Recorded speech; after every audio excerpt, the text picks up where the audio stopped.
O que é clamor pelo sangue de Jesus? Muito bem. Na verdade, quando nós falamos em clamor pelo sangue de Jesus, nós estamos falando de uma doutrina bíblica. E é uma doutrina que nós encontramos desde Gênesis até Apocalipse na Bíblia. E quando essa doutrina foi comunicada à igreja, ela foi comunicada na forma de um pacto que o Senhor Jesus fez com a igreja, no qual ele ofereceu no pão o seu corpo e no sangue o seu Espírito Santo. Então a doutrina do clamor pelo sangue de Jesus, em poucas palavras, podemos dizer que é uma doutrina de vida e vida no corpo. Tanto que o apóstolo Paulo, quando fala para a igreja aos Coríntios, no capítulo 1, capítulo 11, versículo 23, ele vai explicar a respeito do que ele recebeu do Senhor, essa doutrina. E no verso 26, ele chega a dizer que todas as vezes que nós usarmos essa doutrina, ou seja, todas as vezes que comeres este pão e beberes este cálice, anunciais a morte do Senhor até que ele venha.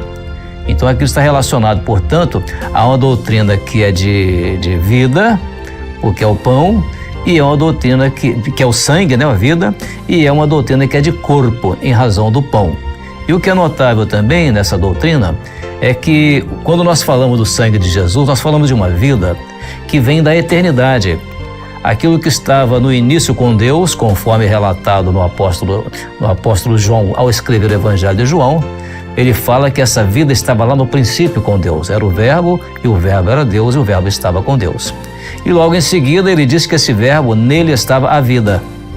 E a vida era a luz dos homens. E continuando lá pelo verso 14 de João, do Evangelho de João, ele chega a dizer assim: e o Verbo, ou seja, e a vida, se fez carne e habitou entre nós. Então, na verdade, quando nós falamos do sangue de Jesus, nós não estamos falando de um sangue meramente biológico que Jesus derramou da cruz, no sentido biológico. Mas ele ali, naquele sangue, ele estava trazendo para nós uma vida. E essa vida ele trouxe da eternidade para nós.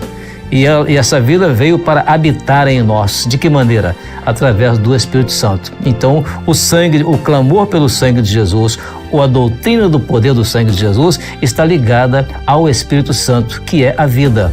Essa vida que a igreja se apropriou dela no dia do Pentecostes e continua apropriando sempre que o Senhor Jesus batiza com o Espírito Santo. Então essa vida nós tomamos posse dela. Então o clamor pelo sangue de Jesus, a doutrina do sangue de Jesus, basicamente está voltada nesse aspecto.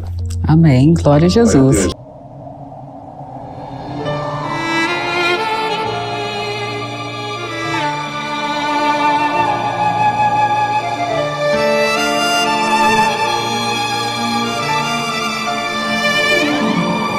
Jesus, tu és o meu Deus, a minha alma tem sede de ti. Eu te desejo, ó Deus, necessitamos